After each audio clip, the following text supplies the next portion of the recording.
The world's tallest bridge, Huajiang Grand Canyon Bridge, is about to open in China. It's China's latest flex to the world in that it's both a feat of engineering and a symbol of progress designed to show off the country's strategy of strengthening its economy by developing poorer regional areas and connecting them to its manufacturing centres. So in this Squiz Shortcut, we'll get you across what it took to build such an immense construction and what it means for China. Squiz Shortcuts is the backstory to the big news stories. I'm Andrew Williams. And I'm Claire Kimball.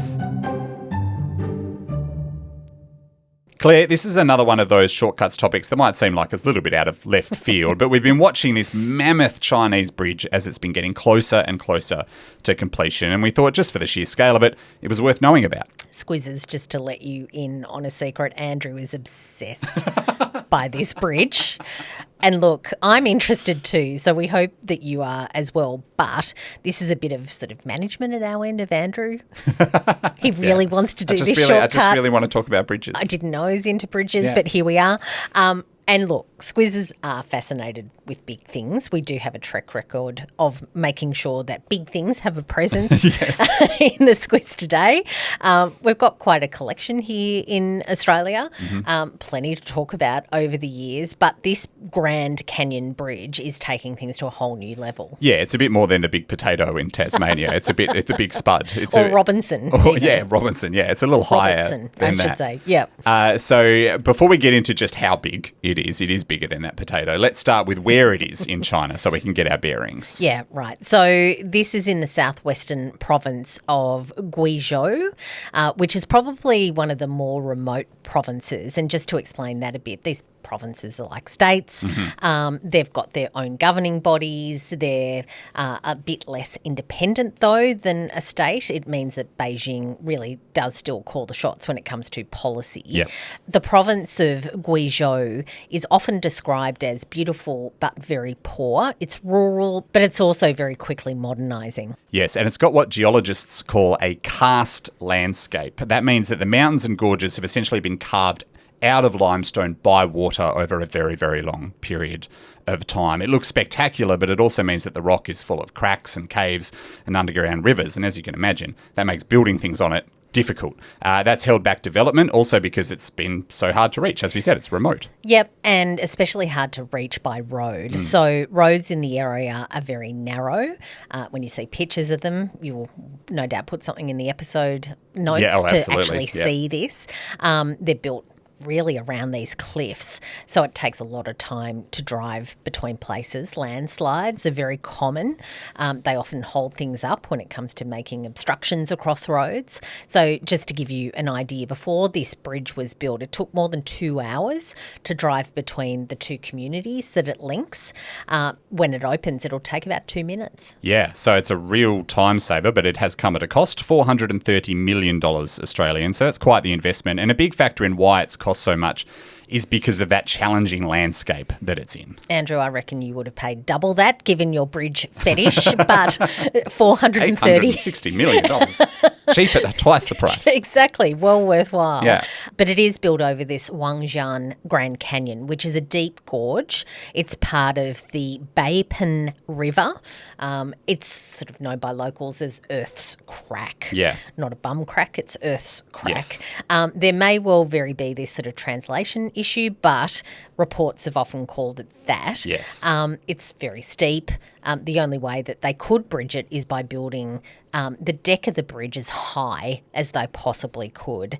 It's 625 metres above the river. It's quite a hard number to get your head around. Yeah. So to put it into context, if this helps, to give you a better idea, you can stack 2 Eiffel Towers on top of each other and still have room underneath it. So if you've ever been to Paris and visited the Eiffel Tower, picture that twice, and that's how high this bridge is. I can't do that. I don't have the spatial awareness to be able to do that. Another way of putting it, 2.5 statues of Liberty. Yes, if that helps. Nearly 2 London shards, if that helps you. People have had a lot of fun with the comparisons. Yeah. It's not just tall, though, Andrew. This is another virtue. The entire bridge stretches more than 2 kilometres, so it's one of the longest bridges in the world as well. And if you haven't seen a photo of it and you're trying to picture it, it's a suspension bridge, which experts say is the only way to span a gorge like this one. So if you can imagine the Golden Gate Bridge in San Francisco, it kind of looks like an oversized copy of that. Which means that it looks wonderful with the sunset. Yes. As you can imagine, it's been a massive effort to get it completed. It's taken about 3 years, about 1,300 workers. It was definitely not straightforward when it came to constructing it. Just to get the materials to the site was a real challenge. Huge steel rods, cables, slabs of concrete had to be hauled, and to try and make this sort of temporary cableways and lifts to get to that gorge area as well, quite a feat. Yeah, and then there were the foundations. So the 2 main suspension pillars of the bridge had to be drilled deep into the mountainside. But as we said before, it's a karst landscape. There's a lot of cracks and crevices. So that makes drilling that deep very, very difficult. And when they got that part of it sorted, they then had to make sure that the whole thing was very sturdy, certainly sturdy enough to stand up to the extreme weather in that area. That region is prone to very powerful winds, heavy rain, so that the steel that they needed to use to make sure it could withstand all of that had to be a very high strength alloy to deal with the wind. Also, they needed to deal with a sort of lighter arch design, the experts say. It cut the weight by about a third. On top of that, the whole area is seismically active. Yeah. So to add some potential earthquakes into the mix, the steel towers and the cables had to be designed with enough flexibility to be able to handle an earthquake. Yeah, the complexity of it is slightly mind-boggling, and especially when you're adding earthquakes into the mix. So those cables themselves are made up of thousands of steel wires, and they're all bundled together. They weigh thousands of tons each, those steel cables, to give you an idea of it's not only a high bridge and a long bridge, it's a heavy bridge. And look, what's holding it all up? They needed that high strength to be able to make sure that it was able to stand. Let's talk about the deck. I don't know what you like with heights, Andrew. Bad. I'm bad. Okay. We know that now. Yeah. Some of the workers on the bridge said that it was like building in the sky, which it would be if you were, close to 500, 600 metres up into the air. The sections that were put in place were using huge cranes, cable systems as well that dangled, these sort of steel girders over the gorge before laying them into position. It sounds very perilous. Yeah. And they managed to do that with this sort of millimetre precision with the Beidou satellite navigation system. It's a feature of China.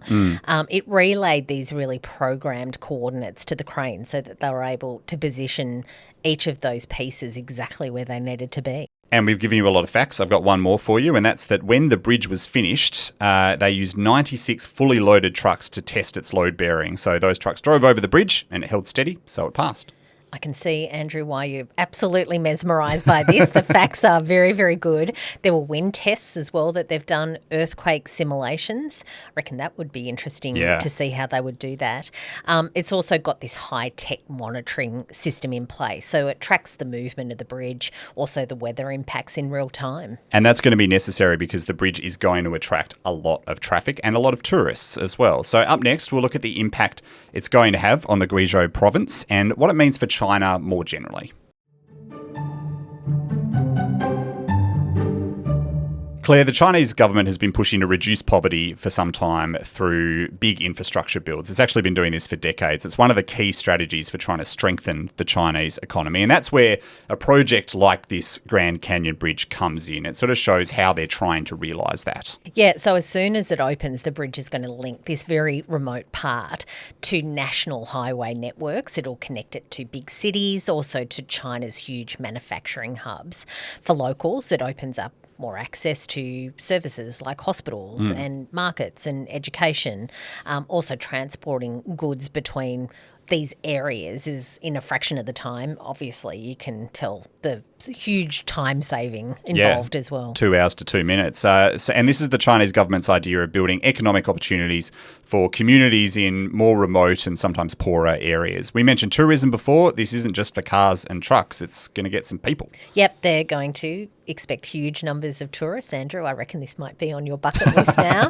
when I head over to the province, yep. Although I don't know whether you'll like this feature. There's a glass walkway for pedestrians with your fear of heights. Maybe not for you. You can look 600 metres down to the gorge as you step across it. It's not for the faint-hearted. I've been to the other Grand Canyon. I can manage it. I've confronted my fear before. There's also a glass elevator on one side of the bridge. It's getting worse. That takes people from a viewing tower on top of the bridge all the way down to the river. So that's a view that you will probably be seeing on Instagram and other social media sites a few times, I would expect. Yeah, slightly terrifying. Yeah, a little bit. I'm not too bad with heights, but that sounds like a bridge too far for me. I love it. There we go. This is all worth doing. There is a triathlon also planned for the opening day on the Sunday.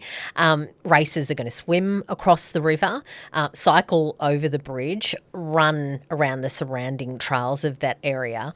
So the idea is it's going to attract this sort of international audience and international tourism as well as domestic tourists. Yeah, so that's sort of its broader purpose. But as for what it says about China, this bridge is a sign that it's really intent on building up its transportation infrastructure to try and connect those regional areas, as we said. That's kind of the big goal. Yeah, and it's a huge engineering flex for China. China already has 8 of the world's top 10 bridges. Yeah. You probably know this already. I've got a little list. And this Grand Canyon Bridge, it just reinforces China's role as a leader when it comes to construction. We just saw China's military might on display in Beijing with that 80th anniversary of Japan's surrender in World War II. This bridge is also another statement of a different kind about that kind of manufacturing and construction heft. They're making progress is what they're trying to say.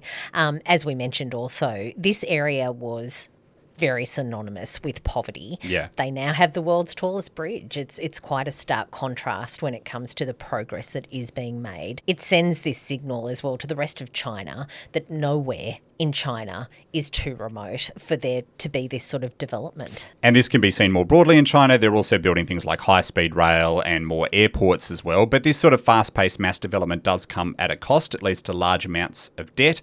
And it has also, in other areas, led to accidental deaths on building sites, given that labour conditions are looser than what we might expect in some Western countries. Yeah, and when it comes to reporting on these things, we're reliant on Chinese state media to really sort of talk about what has happened there. It emerged that 12 workers died when a different bridge under construction collapsed in a different area. Nevertheless, when it came to this Grand Canyon Bridge, which opens on Sunday, the state media will beam these images of a triumph across the world as proof that China is really this really great hub of progress. And Guizhou is a key part of that sort of what they call a hinterland strategy. So it's one of the most in-depth provinces, but now its people have access to 11 airports, freeways, and a brand new mega bridge. Some analysts are critical of this, though. They call it a bridge to nowhere, or several bridges to nowhere in the case of China, but only time is going to tell if the long-term economic benefits of a bridge like this outweigh the costs, as we said, $430 million. And that's our shortcut to the world's tallest bridge. Each week we like to give Squizzes recommendations for further reading, watching and listening on the topic. Claire, I'm going to recommend some watching. This YouTube video, there's a YouTube creator called The Impossible Build. It's all about the bridge's construction. It's got great footage and it really gives you a good sense of the scale of what's going on. Yep, I reckon you've watched that a couple of times.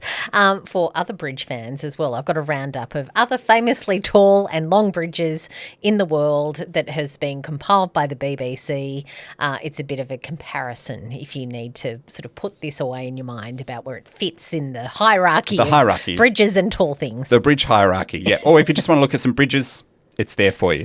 No judgment. I will put links to those, definitely not from me. I'll put links to both of those in the episode notes. Thank you for listening, and remember to share this episode with your mates who want to hear the backstory to the big news stories. As we said, this is going to open very soon. And don't forget, if you have an idea for a future Squiz Shortcut, we love to hear them, and we love to hear from you. Just flick it through to hello@thesquiz.com.au. Until next time.